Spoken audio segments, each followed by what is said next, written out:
Hello, I am Jan from Prague, the Czech Republic, and in this video let's explore what to expect from taking photos with the Samsung Galaxy A55. In the past, I quite liked the previous mobile phones from this mid-range lineup because they offered decent photographic performance at a reasonable price. So I took the A55 to London for 3 days and tested it in completely ordinary situations. And in this review, I'll show you about 150 test photos from this trip so you can get your own opinion.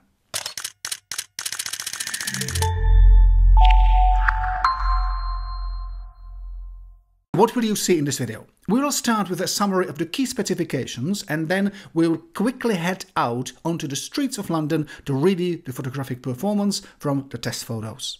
First, just a brief overview of the camera.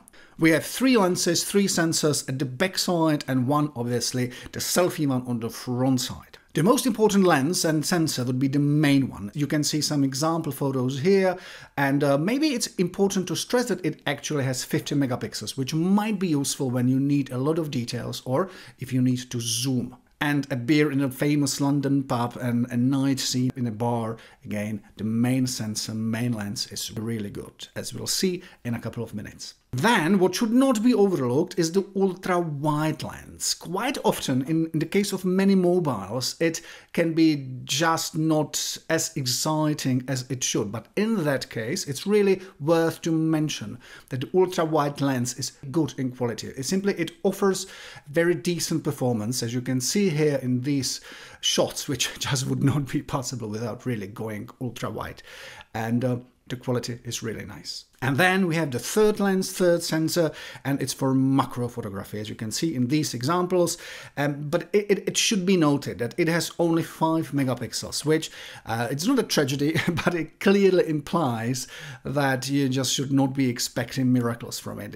It will be nice if you use it for a mobile screen, but just forget really working with some bigger prints, for instance. But it's important to note it's there, is this third lens, third sensor. I have already mentioned the importance of the main sensor for zooming, and you can see example of what would be happening if you just go and see this famous bridge. This would be ultra wide, and this is the main sensor, and now we are zooming to 2, 4 and 10 eventually. And of course this is not optical zoom, and this is one of the key definition points. That mobile phone does not have anything for zooming, I mean for optical zooming. So you have to rely on zooming, which is digital, and my point is just do not expect too much, but I think in situations like that you'll be actually quite surprised that the results you get are not that bad at all. Just do not forget how far we are from that windows. Generally speaking, the zooming would work in situations like that, but do not forget that once you start using it in a bad light and in situations like that, please do not forget that yes, you are using zoom which is not optical. This is just digital zoom, and the quality would be really going down. Why am I talking so much about the zooming? Because as I mentioned, that is one of the key missing parts. If you would be comparing this mobile phone to more expensive ones, that is one which is clearly missing. But it's not a fault, it's just a definition of that mid-range phone. And now let's jump to the streets of London for these boring shots everybody would be taking anyway.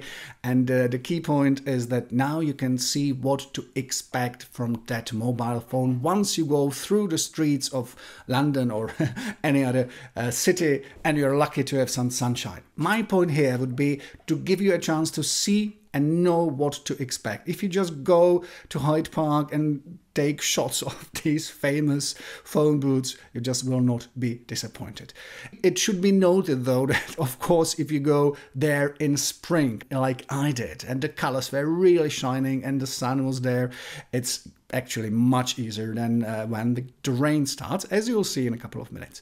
But again, the point, if you need a mobile phone for a good price and you do not need to zoom too much, you will not be disappointed by that mobile phone because you'll get exactly what you need. And once more, some more examples of the ultra wide lens, which I think is slightly overlooked in the case of these cheaper mobile phones.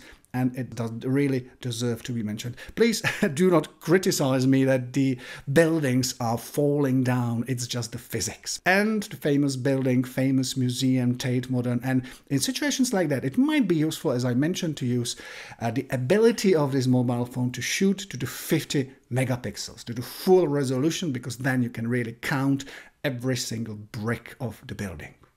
And some more shots of architecture. I really love London, not only because of all these historical buildings, but for me, this is the dreamland for anybody who loves modern architecture and gardening and all that stuff. So there's a lot of shots of buildings and combining of the new and old. And well, I studied in Britain, so I like London, of course. And some more pictures. We are going through the London, and of course these photos are really boring to a certain extent, but still I just wanted you to see what that mobile can do with your own eyes. And one of the really lovely touristic attractions, that projection, that video mapping inside of the building in the city center. And as you can guess, this is once more a great chance for the ultra-wide lens to show how it works. You can see it here.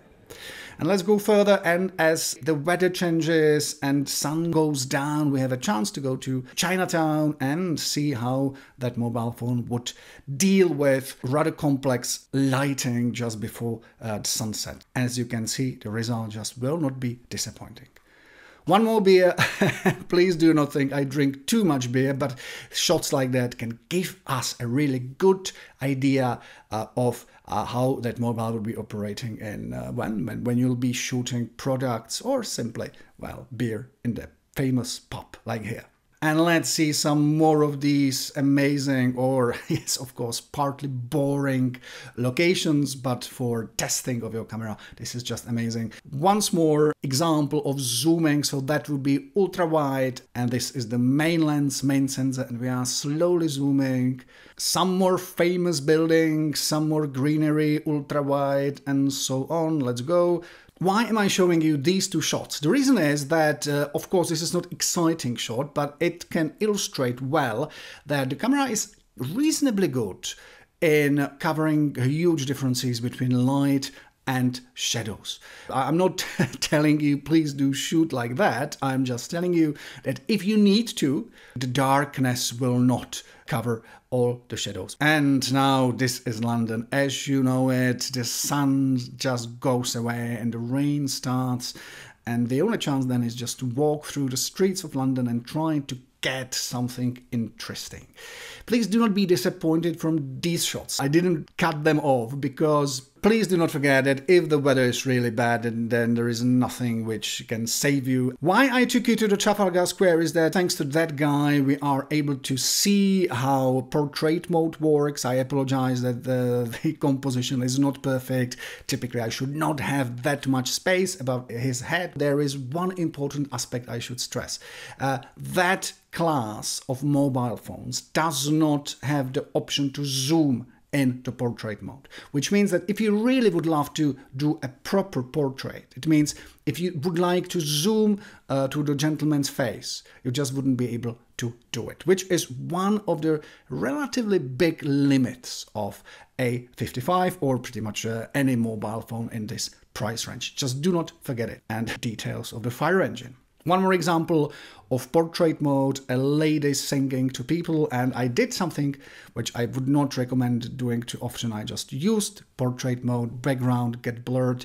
Well, you can use it sometimes, but the results are somehow strange, but it works. And now let's go further and let's see what to expect. And again, I know these shots are boring, but that is a sort of shots which is extremely tough. And then when I do my photography training, this is a sort of a huge disappointment for many people because they say, okay, I bought a great mobile phone, but look at this, the grass is not green enough and the sky is not amazing enough. And well, the point is, you can have any mobile you want, but it will not solve the problem that the light was not exciting. So, well, the image processing, which is one of the key things I always concentrate when reviewing anything, actually works pretty decent here. And you just will not be able to get much better results from even more expensive mobile phones.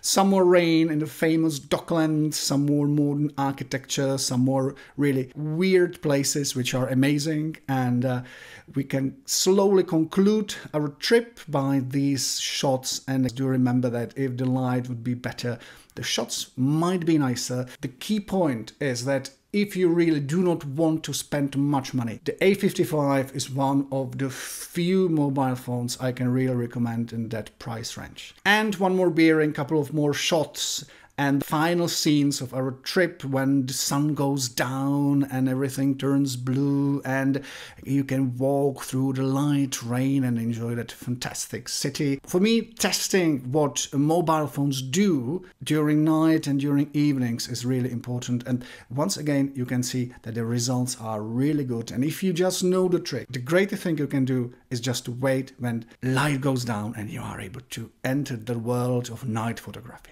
And with that flag, thank you for your attention, and let's do one more final step. And like always in my videos, let me show you a couple of video examples. I do not want to review video as such because I'm just not good at it at all, but I guess you would like to see some examples, so this is exactly what I am doing right now. I'm showing you some examples of video typically shot in 4K with 30 frames per second. And again, I have to repeat the key sentence about A55, that it fits into your expectation. For good money, you'll get reasonably good performance. Thank you so much for your attention. I hope you liked my photos from London, and take care. I am Jan from Prague, the Czech Republic.